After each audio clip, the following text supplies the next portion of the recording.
Bienvenue dans ce tutoriel où nous allons découvrir ensemble les bases de Docos.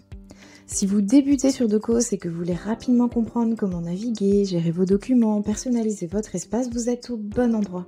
Alors installez-vous confortablement et c'est parti pour les grands concepts de Docos. Dès votre connexion, vous arrivez sur votre bureau d'accueil. Cet espace est conçu pour vous donner un accès rapide à tout ce dont vous avez besoin. Sur la gauche, vous avez la barre latérale avec vos modules, qu'on appelle aussi des espaces de travail. En haut, vous avez une barre de recherche ultra pratique. Vous pouvez retrouver n'importe quel document, client, transaction en quelques secondes. Et la petite astuce est d'utiliser toujours des mots-clés pour gagner du temps. Chaque espace de travail dans Docos correspond à un module, comme la gestion des ventes, le CRM, les factures. Un espace de travail, c'est un tableau de bord sur lequel vous allez retrouver des cartes statistiques, des cartes graphiques qui vous permettent d'avoir une vue d'ensemble des données importantes. Vous allez aussi pouvoir y retrouver des raccourcis pour accéder à un clic aux actions les plus fréquentes et une liste complète des documents référentiels et transactionnels du module concerné. Le top dans tout ça, c'est que vous pouvez modifier très facilement votre espace de travail pour qu'il s'adapte à votre utilisation. Pensez bien à organiser vos raccourcis selon vos besoins pour un maximum d'efficacité. Si vous avez envie d'un espace de travail qui est complètement taillé sur mesure, et on vous conseille de le faire parce que finalement sur votre quotidien vous allez souvent faire les mêmes actions, souvent avoir besoin des mêmes données et tout centraliser au même endroit va vous permettre vraiment de gagner en fluidité sur votre quotidien.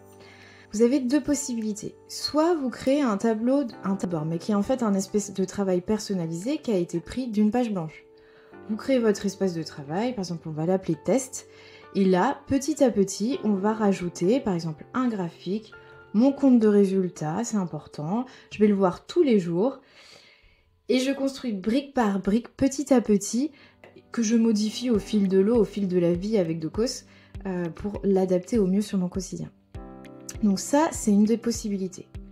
L'autre possibilité, par exemple, moi je suis dans mon module vente et je trouve que le tableau de bord qui a été mis en place par l'équipe qui est dans le standard est très très bien. Mais j'y rajouterai bien par exemple le raccourci tout de suite vers mes factures de vente.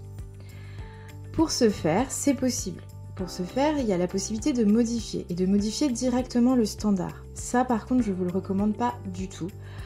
Tout simplement parce que à partir du moment où vous modifiez le standard, le problème c'est que dès que l'équipe va faire une mise à jour, il y a la possibilité que ce soit cassé et que vous perdiez vos informations, que vous soyez coincé, etc. Donc l'idéal, et c'est le cas pour tous les documents standards, donc ça va être pour les formats d'impression, les formulaires web, les notifications, tout ce qui a été prévu dans le standard de Docos, on vous conseille plutôt de dupliquer et de faire quelque chose de personnalisé plutôt que d'utiliser le standard et de modifier le standard. Donc pour dupliquer, je vais sur les trois petits points, je duplique, je vais l'appeler par exemple vente bis. Donc je vais le retirer du public parce que moi je considère, donc public c'est que c'est accessible à tous les utilisateurs de Docos de votre équipe. Moi je veux le garder juste pour moi et puis j'ai pas besoin de le mettre en sous-groupe, je vais le garder en principal. Et là je peux le modifier. Et donc je vais par exemple rajouter un espace pour que ce soit propre. Je vais rajouter mon petit raccourci vers mon type de document qui est mes factures de vente, on a dit.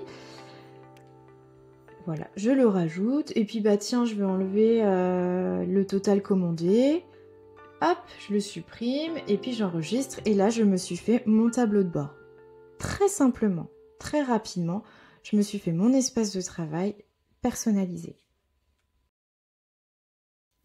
Dans Docos, vous pouvez afficher vos documents sous différentes formes pour mieux visualiser et mieux les organiser. Donc, je reprends ma barre de recherche et on reprend ma liste de clients.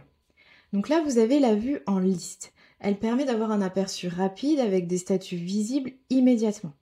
J'en profite pour vous montrer les filtres, qui est une fonctionnalité qui est très utilisée dans Docos. Par exemple, là, j'ai des filtres sur les noms, donc je peux, si je veux choisir, retrouver Monsieur Paré assez rapidement, je le retrouve grâce à ma liste. D'autres filtres qui existent, c'est aussi des filtres, par exemple, sur les statuts. Là, vous allez avoir plus de possibilités et, par exemple, je peux retrouver tous mes abonnés, par exemple. Ça, c'est accessible dans tous les documents. Dans les autres vues, vous avez la vue rapport. Donc cette vue rapport est idéale pour analyser vos données avec des filtres beaucoup plus avancés. Ça ressemble un peu plus à un Excel. Vous avez aussi la vue Kanban, qui là est une organisation sous forme de colonne qui est très utile pour suivre l'avancement des tâches, plus utile que pour les clients. Et vous avez une vue image qui là est beaucoup plus parfaite si vous gérez des documents avec des visuels importants. Ce qui peut être le cas s'il y avait des photos sur tous les clients. La possibilité, alors là je retourne sur ma barre de recherche pour vous montrer les événements puisqu'il y a une vue calendrier.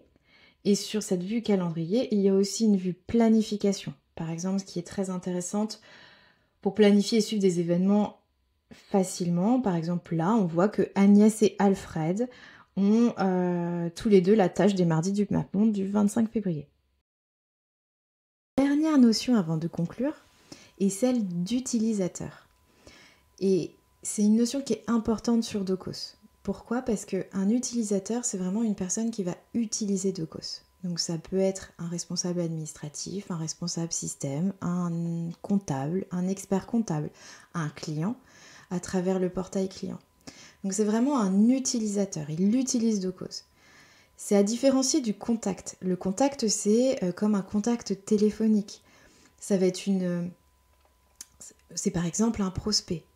C'est-à-dire que vous allez rencontrer quelqu'un, vous allez prendre son nom, son prénom, son entreprise, son numéro de téléphone, vous allez le noter dans Docos, vous allez noter un contact, mais peut-être que cette personne ne sera jamais utilisatrice de Docos. Là est la différence, c'est qu'un utilisateur est forcément un contact, par contre un contact ne sera pas forcément un utilisateur. Donc c'est la dernière petite notion et qu'on abordera ensuite vraiment dans une vidéo avec les rôles, les autorisations, ça fera partie d'une vidéo à part entière.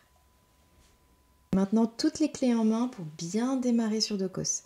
Tous les concepts. Donc dans les prochains tutoriels, on ira encore plus loin. On parlera notamment de la gestion des rôles, des permissions, des autorisations et la configuration de Docos. Donc testez tout ça dès maintenant et puis pensez à vous abonner. À très vite!